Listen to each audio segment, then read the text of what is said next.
আসসালামু আলাইকুম guys, welcome back to my channel. আশা করি আপনারা সকলে ভালো আছেন। আমি আলহামদুলিল্লাহ ভালো আছি। আজকে আমি আপনাদেরকে তৈরি করে দেখাবো লুচি রেসিপি। চলুন তাহলে এটা রেসিপিতে চলে যাই। এখন আমি একটি বলে 1 কাপ পরিমাণে ময়দা দিয়ে দিব। ময়দা দেওয়ার পরে এখানে আমি লবণ ইউজ করব। আপনারা যতটুকু পরিমাণে ময়দা নেবেন অতটুকু পরিমাণে লবণ দিয়ে দিবেন।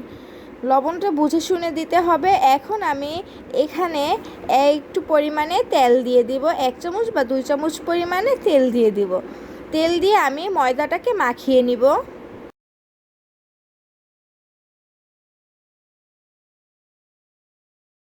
ময়দাটা আমার তেলের সাথে ভালোভাবে মাখানো হয়ে গিয়েছে, দেখছেন ধলা ধলা পেকে যাচ্ছে।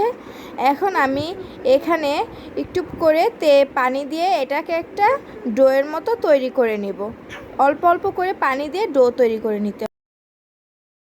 ময়দার ডোটি পুরোপুরিভাবে তৈরি হয়ে গিয়েছে, দেখতেই পাচ্ছেন কতটা হয়েছে। এখন এটাকে পুরোপুরিভাবে গোল করে নিয়ে হাতে একটু তেল নিয়ে এটাকে উপরে ব্রাশ করে দিতে হবে। দিয়ে এটাকে আধা ঘন্টার জন্য রেস্টে রেখে দেব।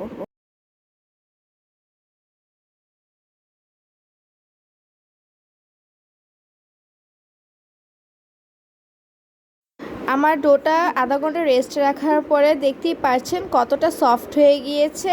এখন আমি একটু করে ছিঁড়ে নিয়ে একটি গোল করে নিব।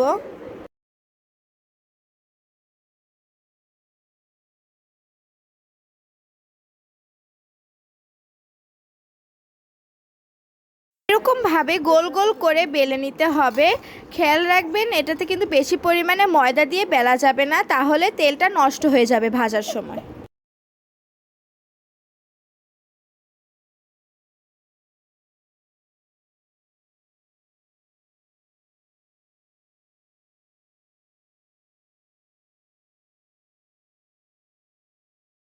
দেখতেই পাচ্ছেন আমি গোল করে বেলে নিয়েছি। এরকম করে আমি সবগুলো বেলে নিব। আমার সবগুলো বেলে নেওয়া হয়ে গিয়েছে। এখন আমি এগুলোকে বাছতে চলে যাব। এখন আমি একটি পাত্রে তেল দিয়ে দিয়েছি।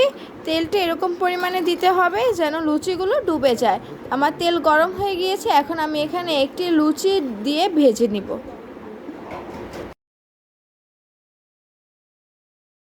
দেখতেই পাচ্ছেন আমার লুচিগুলো ফুলে উঠছে, এবং এই লুচি ভাজার সময় কিন্তু লুচিগুলোকে একটু চেপে চেপে দিতে হবে, তাহলে এগুলো ফুলে উঠবে। এরকম করে আমি সবগুলো লুচি ভেজে নেব। দেখতেই পাচ্ছেন আমার সবগুলো লুচি ভেজে নেওয়া হয়ে গিয়েছে। আমি এটি গরুর মাংসের সাথে সার্ভ করেছি। আপনারা যে কোনো কিছুর সাথে খেতে পারেন, অনেক বেশি মজা লাগবে।